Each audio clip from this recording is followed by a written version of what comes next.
"They say love is blind," he said. "And I say I was blinded when I fell in love." But what could he do? He had fallen in love, and this is what happened. Every day, he sat in his room and wrote again. "My name is Karim Hassan. I'm 28 years old. I graduated from Cairo University's Commerce faculty 6 years ago. My hometown is called Al-Sahel, a suburb of Zicola Governorate.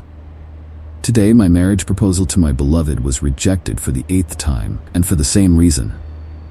He looked at the wall and hung the paper next to 7 others, seemingly hung there before. The first paper had his name, age, hometown, and the words, "My marriage proposal was rejected today." Next to it was a second paper with, "Rejected for the 2nd time."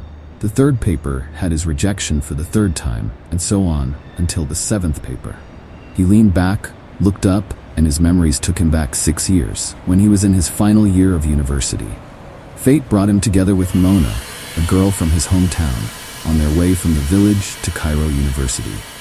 His joy doubled when he learned she was studying at the same university in her 1st year.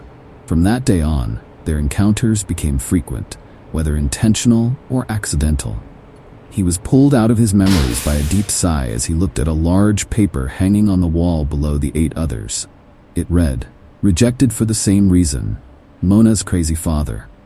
Whenever Karim heard the word crazy, he always thought of Mona's father. He wasn't the only one. Everyone in the village did. But Karim knew his madness better than anyone. Ever since he finished his studies and decided to propose to Mona, he was met with a strange look and a question.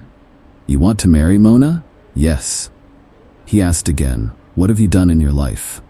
Karim's face flushed red, and he was flustered, as if he hadn't expected the question. He replied, "What have I done in my life?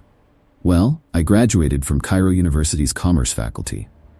You know, my father passed away when I was young, and I lived with my grandfather. I'm exempt from military service. Currently, I'm looking for a suitable job." He was interrupted. "What makes you different from others to marry my daughter?" He ended the meeting with a rejection. Karim thought the reason for his first rejection was that he hadn't found a suitable job, but he was sure the reason was completely different when he found a job and went to propose to Mona again. He was met with rejection for the 2nd time, and the same question from her father, "What have you done in your life? How are you different?" This question he couldn't find a satisfactory answer to, even on his 8th attempt to propose. He never saw his love for Mona or her love for him in any of those times. He finally snapped and shouted, "I haven't done anything in my life. What am I supposed to do? You know you fought in 37. Do you think that's a reason to humiliate us? You want a hero for your daughter. Tell me how to be a hero. Should I go fight in Iraq to make you happy?" He looked at him, anger in his eyes. The whole village knew about this man's strange ways. He wanted to marry his only daughter to someone unique. What kind of unique? No one knew. Everyone knew his daughter's fate was to be a spinster, thanks to her father. Yet, Karim's heart didn't give in. He only thought about one thing. What would make him unique? What would make him worthy of Mona, as her father wanted? But what was it? He didn't know. He could only pray to God to take her father away. Although Karim was known for his humor and cheerful spirit, his love for Mona and her father's constant rejection cast a shadow of sadness on his face. Even his grandfather, who was nearing 80 and had lived with him since his father's death, was deeply saddened by the rejection this time. He approached Karim and asked, "Are you still upset? You should be used to it by now." Karim replied, "I can't imagine her with anyone else. I don't know what her father wants. I don't know if the age of miracles is over. Are you going to sit here with your hand on your cheek? What else can I do?" His grandfather chuckled playfully. "No, you'd be better off burying yourself in a tomb." Karim's eyes lit up, as if he remembered something. "The tomb." He continued, "Grandpa, remember when I was little and you used to tell me the story of the tomb under our village? You said you went down there more than 50 years ago?" His grandfather smiled and replied, "Of course, I remember when you used to cry. Do you want me to remind you of those days?" Karim laughed. "No, tell me about the tomb. Tell me about going down there." His grandfather fell silent, remembering, "Oh, those were the days. We were 4 young men who loved mischief. We heard many stories about a treasure hidden in a tomb that runs under our village. They said the tomb was once a large warehouse for the rich during any invasion. Everyone knew the tomb was real, but no one dared to go down because it was haunted by spirits. They said whoever went down wouldn't come back. But we ignored those stories. We said we had to go down.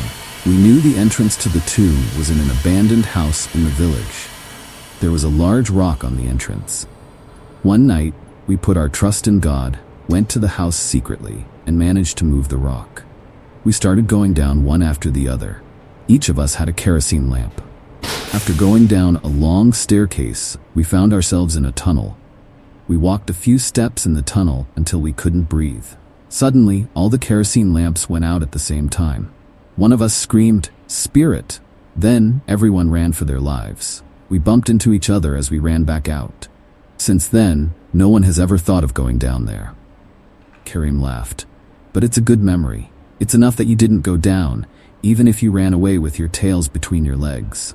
His grandfather jokingly raised his eyebrows. Don't tell anyone about our tales. Karim returned to his room and tried to sleep, but he couldn't close his eyes. He thought a lot about what his grandfather told him. He knew what he heard sounded like a legend, but the tomb was real, and his grandfather wouldn't lie. Then he suddenly looked at the paper that said the reason for Mona's father's rejection.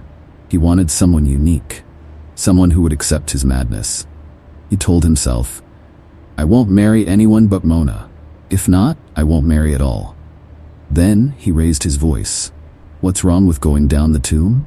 What if there's a real treasure there? He fell silent, talking to himself as if someone else was talking to him. What treasure? Those are crazy stories. Don't forget the tomb is haunted by spirits and ghosts. Then he said again, if you're a coward, you don't deserve Mona. You're happy with your life like this. A commerce graduate whose job has nothing to do with commerce. You studied for 4 years to graduate and work in a medicine warehouse. If you weren't living with your grandfather, your salary would be gone by the middle of the month.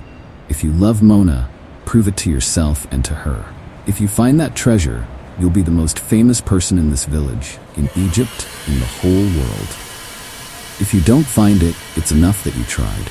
He jumped out of bed, took out a picture of Mona, and looked at it, saying, I'm going down that tomb. I'm going down no matter what. Even if your father is crazy, I'm often crazy myself.